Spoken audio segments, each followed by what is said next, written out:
It's getting towards the end of day 6 of the 2015 7DRL challenge today. So, day 6 has been an entire day, which is a first, because we started a little bit late, and there is a little leeway in the timing of the challenge to allow for that sort of thing. So, we still have one more full day after today, but because today was Saturday and I wasn't at work, I was able to do a lot of what felt like heavy lifting. Stuff which needed to be done and was time consuming, but not actually that difficult. So, a lot of stuff like putting weapons, armour, and monsters into their sort of spawning groups. We're using, for items, for instance, we're using treasure packs, which is a particular treasure pack would contain specific items which would make up the pool from which item spawns will be drawn, with a degree of rarity for different items depending on how commonly we want them to appear. And a similar thing is in place for spawning monsters. A particular area or location will have an encounter pack which has a selection of monsters with differing degrees of rarity from which the spawns are drawn.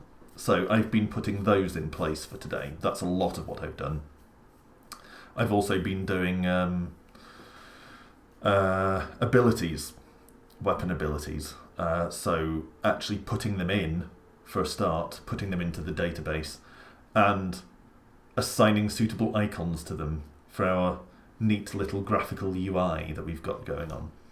So that's what I've been doing today, and it's going to be a pretty short vlog this time. Yesterday's was quite long, but today there isn't a great deal to say, except that as predicted yesterday, I've been doing a lot of sort of repetitive slogging today, which all has to be done. So it has been a productive day, but not a particularly uplifting one. But we're getting close, and I mean that in both a positive and negative sense. We're getting close to finishing the game, and we're getting close to the end of the challenge. It's going to be tight. It's going to be very tight. I don't think we're going to have polish time left over. It's going to go out rough and raw, but so be it. So I have felt productive today, but it hasn't been the scintillating creative work which marked the beginning of the week. It's been more of a menial, sort of manually putting in lots of things one after another. But that makes sense. It makes perfect sense for me to do that, because that is something that has been set up so I can do it, and it doesn't require the technical expertise that some of the other stuff still to do requires, which of course is not going to fall on me. But we're getting close. Nearly there, one way or another. Look out for Void Sanctum coming. I feel depleted and exhausted, but I'm going to be satisfied to some extent once we've just got a finished game out there. So watch out for it. It's going to be called Void Sanctum.